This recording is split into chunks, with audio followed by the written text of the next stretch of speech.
My name is Olivia. I'm 45 years old. I married Matthew, who's 2 years younger than me, 15 years ago.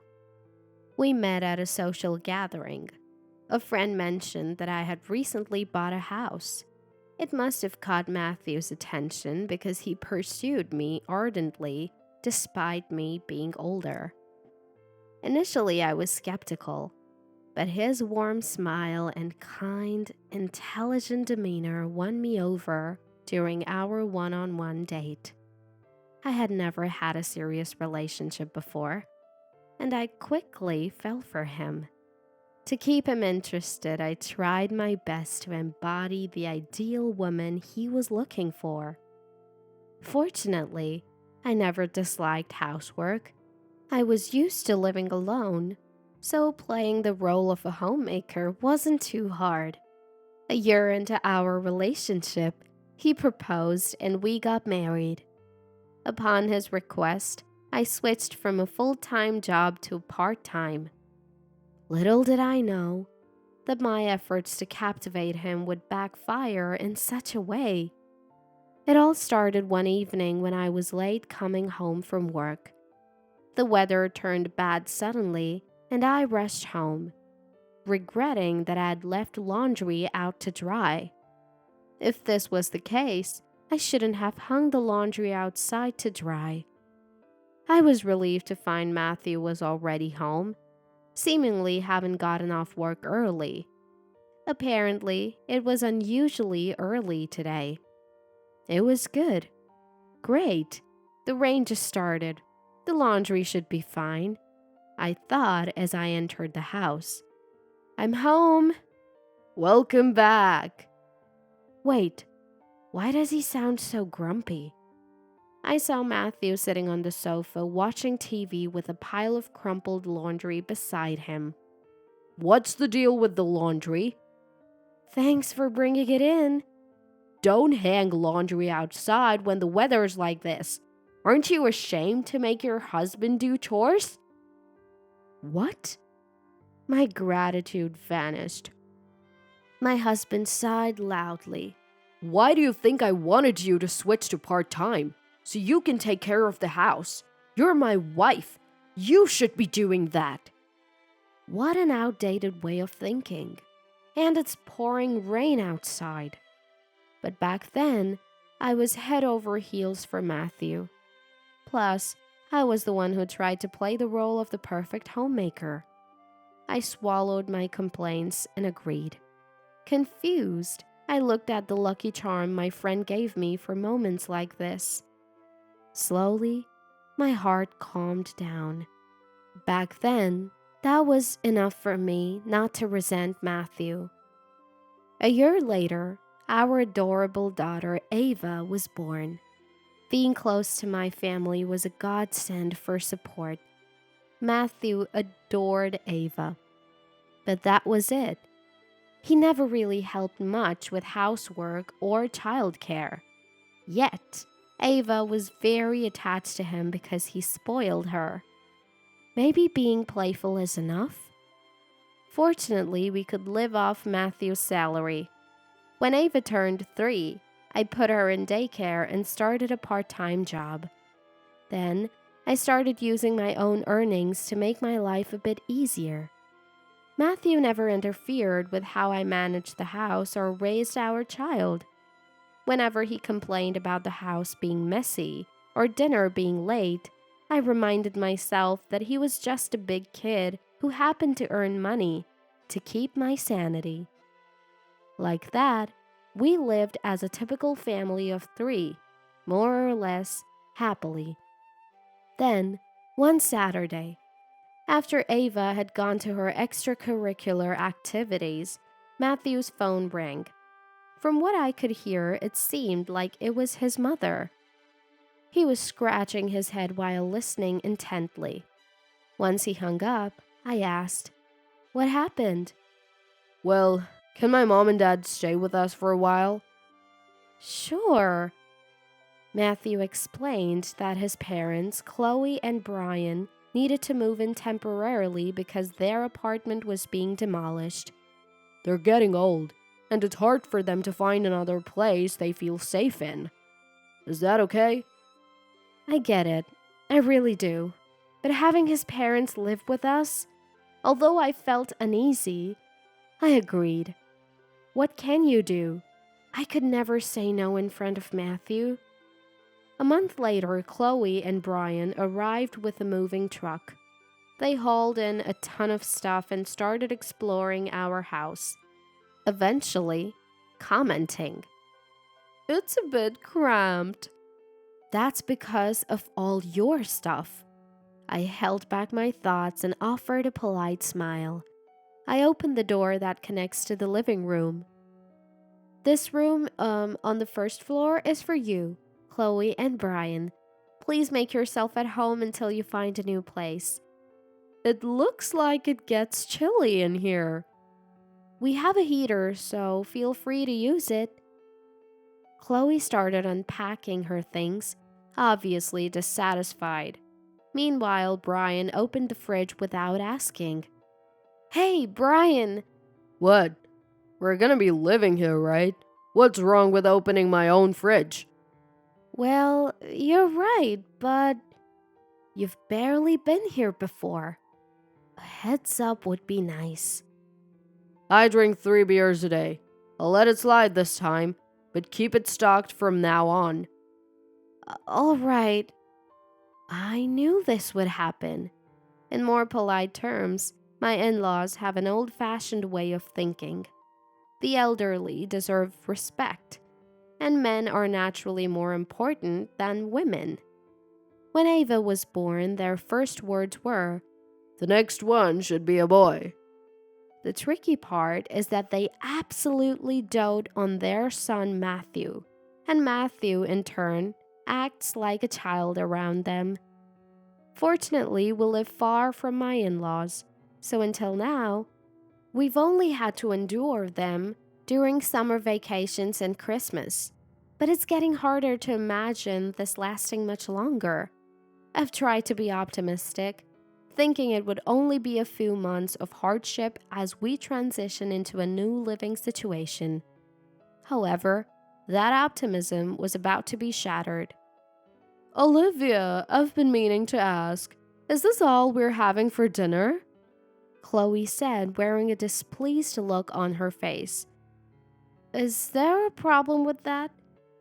"Are you sure we're getting enough nutrients with so few dishes?" "We might not have a very large variety, but I've loaded the soup with vegetable and there's also salad. It should be nutritionally balanced." "Grandma, Mom cooks dinner after coming home from work. I think this is enough." To Ava's gentle interjection, Chloe responded curtly, "Children who know nothing shouldn't interrupt adult conversations. I'm saying this for your benefit and Matthew's, okay?" "Fair point. You do have weekends off, so you could at least prepare something in advance." Matthew answered, and Chloe nodded in satisfaction. "I'm so tired of running errands, like buying beer and adding more blankets because the room's cold. All because I have to cater to my in-laws' whims." "If you get it, then focus on your studies. Don't act all high and mighty until you get into college worth boasting about." At Chloe's icy words, Ava hurriedly finishes her meal and quickly heads upstairs to her room. Seeing Ava's reaction, I can't help but sigh at Chloe, who's always complaining about bad manners. Does she really think someone can stay calm after being spoken to like that? Besides, there are people far worse than that. "Yeah, right there. Hit it! Hit it! Run!" Brian is munching on chicken and cheese, drinking beer, and loudly enjoying a baseball game in front of the TV. It's irritating to see Brian so excited, spitting while talking with one knee up on the couch.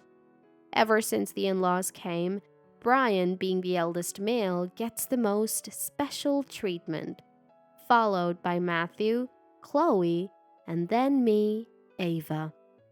Sure, There's a time and place to respect the pecking order within a family. But what about Ava's feelings when her whole life gets upended because of the whims of live-in in-laws? These in-laws don't work, don't contribute to household expenses, and don't even look for a new place.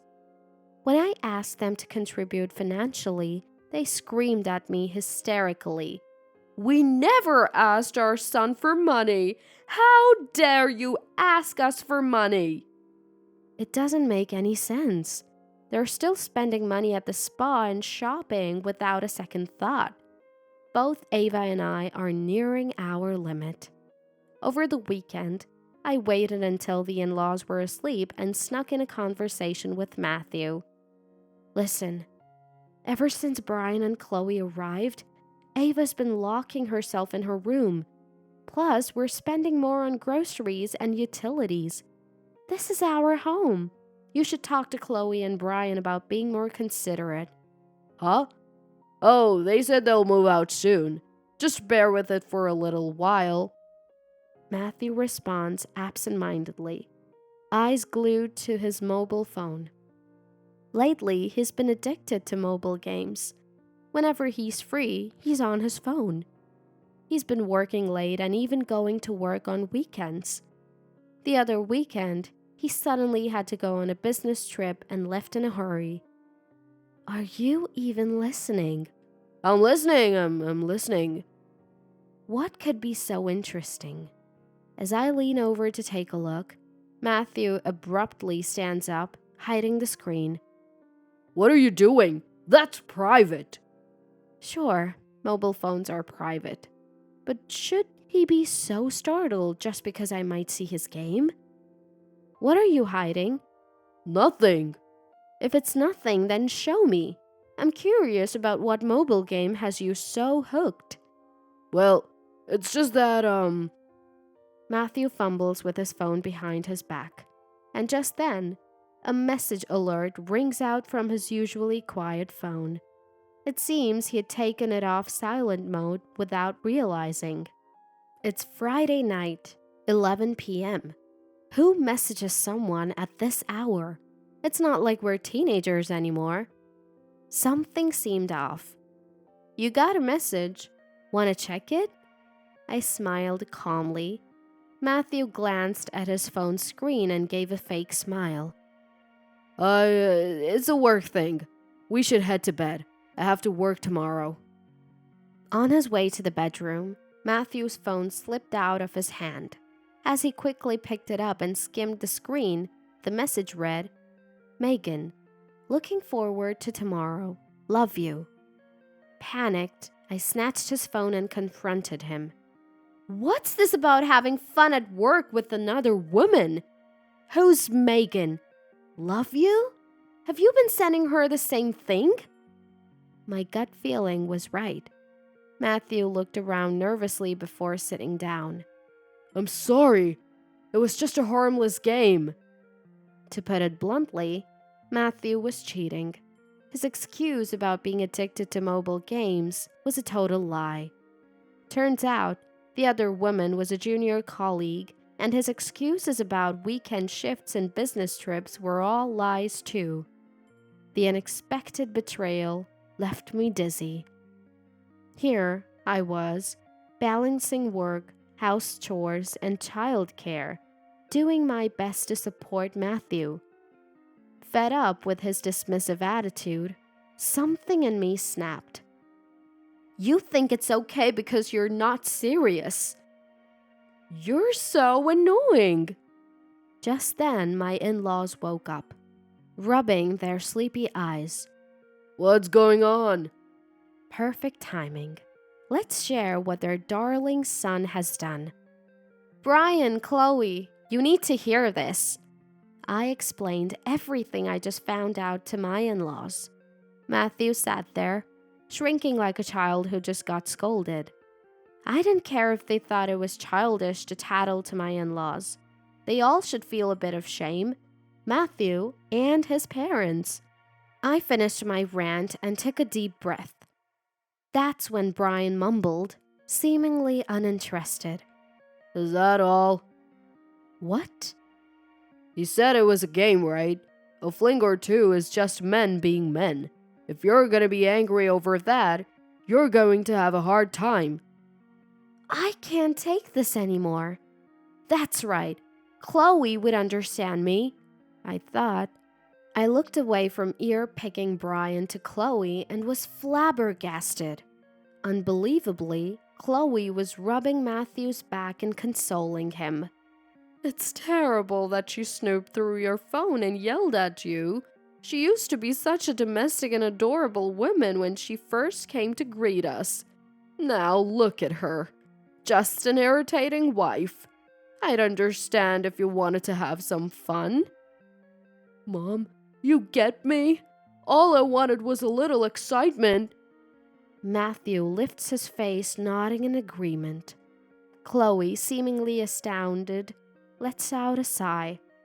Please don't throw a tantrum over this. If she's getting cheated on, it's because she lacks charm, you know. I'm at a loss for words. I can't keep up with these people who, as if nothing happened, not only go on with life, but also defend their cheating son. I thought I could hold on at least until Ava becomes an adult, but I've reached my limit. Let's get a divorce. I pulled out the pre-filled divorce application that I got when I was younger. Matthew looked at his parents as if he were a helpless puppy. His parents snorted. Matthew, we think it's fine to break up. You're talented and handsome. You'll have plenty of chances. Besides, the girl you're dating now is young, right? Expecting a son, perhaps? Women are just too chatty anyway. Matthew, seeing how the situation unfolds, laughs as if he just realized something. Exactly. She used to be so adorable, but now she treats me like I'm invisible. Starting a new family could be a way to reset things. You've got to be kidding me. It was Matthew who first started neglecting Ava. Matthew started finding it tedious to engage with Ava as she matured and lost some of her cuteness. It's absurd to think a father who only engages whimsically would be liked. Whatever affection I had left for Matthew dissipates rapidly. So you admitted to cheating. For the divorce, expect not just property division, but also a minimum of a few $1,000s in compensation. The moment I say this, Matthew's hand stops writing. Chloe grabs his hand. Why should our son pay that much when you're the cause of the affair? In our time, that wasn't a thing. If you have to pay that, don't agree to the divorce.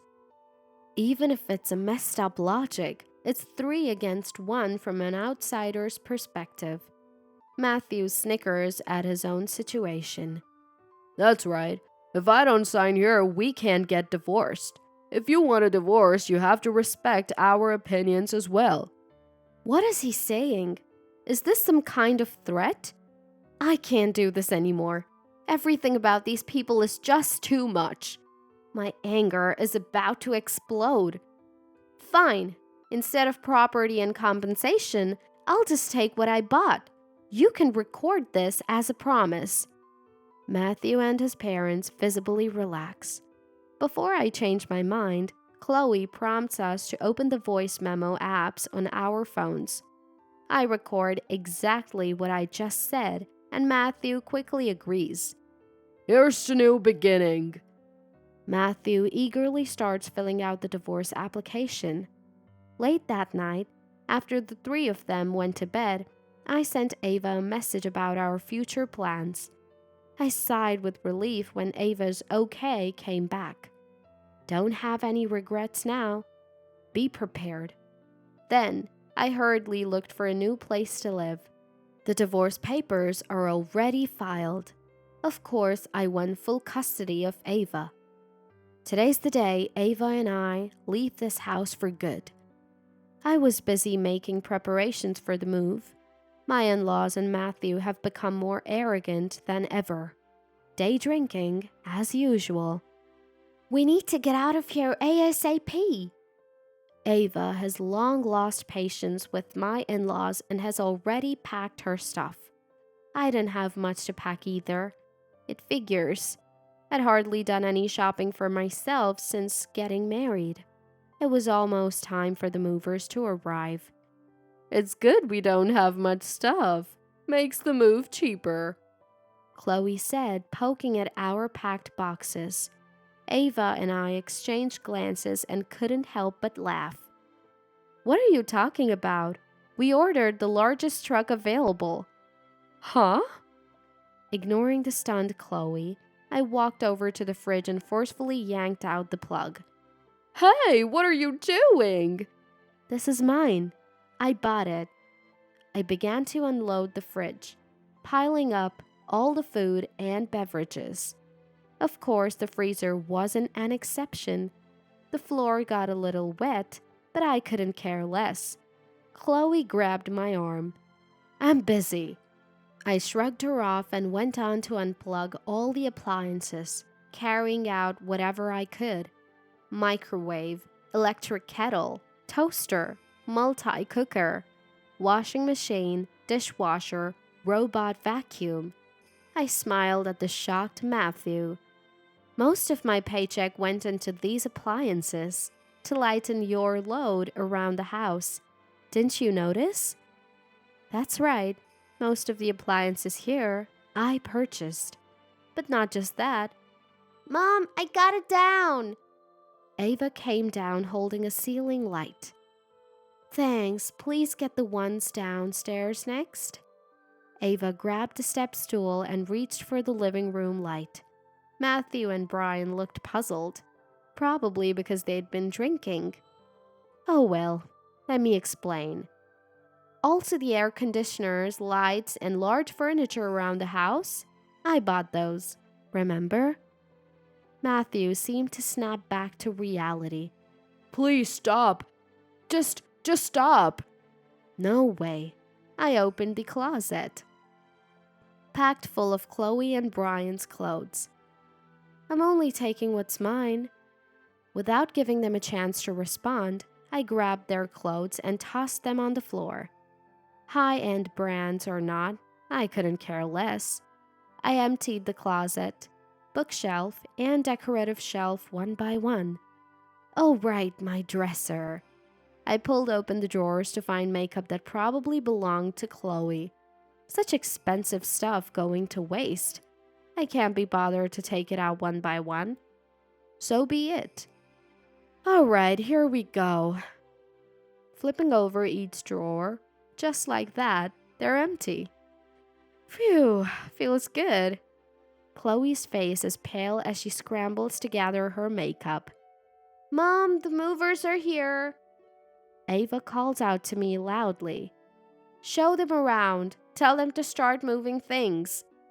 I hear Ava responding to the movers in an energetic voice. She's acting way more mature than the flustered adults in front of her. Sorry for the mess. Just go ahead and start moving stuff. The movers are clearly professionals. Our home empties at an incredible speed. My. What's left are a few pieces of furniture and a pile of abandoned food and entertainment items. Essentially, hardly anything essential to our daily life remains. Well then, see you later. After waving goodbye to the truck, Ava and I catch our breaths. I take an envelope from Ava and tell her to go to grandparents' house. Just then, a loud yell comes from behind. Startled, Ava shakes her shoulders. I urge her to go and then turn around. It's not just the alcohol. My in-laws and Matthew are red-faced and shaking with rage. How could you do something so horrible? I did exactly as I said I would. Now it's time for all of you to sort out your moving arrangements. What? All three shout in disbelief. Pathetic. Don't you remember? I own this property and this house. Matthew's face instantly turns pale. You're not saying you sold this house too? That's right. The house and land are already sold. Even though their fears were confirmed, far from celebrating, my in-laws looked defeated. Well, of course they do. This can't be allowed. Look, I bought this house. The loan payments? Also me. You had zero involvement. What makes you think you have any say in the sale? In fact, whether they lived with me or not, I had the authority to proceed with selling. I haven't violated any rules. Most of all, this house is practically vacant now. I doubt they could afford to restore the home to its original state, given their endless spending. Don't worry. You have a lovely girlfriend, right? Why not go to live with her? I can't help but laugh at Brian's desperate attempt. Feel free to try, but I wouldn't count on her. What? Shocked, eh? I wonder if that's what his expression means. What do you mean? After you left, I contacted Megan from your office. A horrible woman. Perfect for you.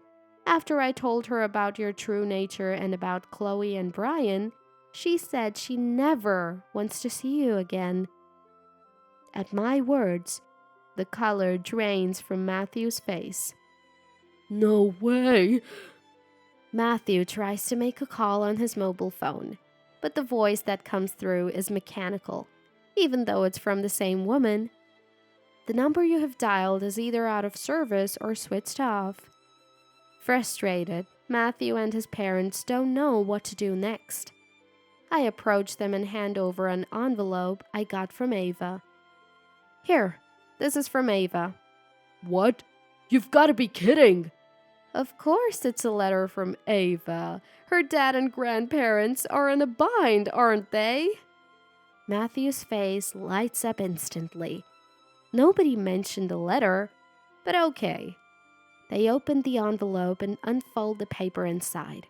The look on Matthew and his parents' face turns to shock. What is this? It's paperwork for child support. Drafted by a lawyer. It's a legally binding document. You don't have to worry about splitting assets or paying alimony. You get it now? I never made a decision about child support.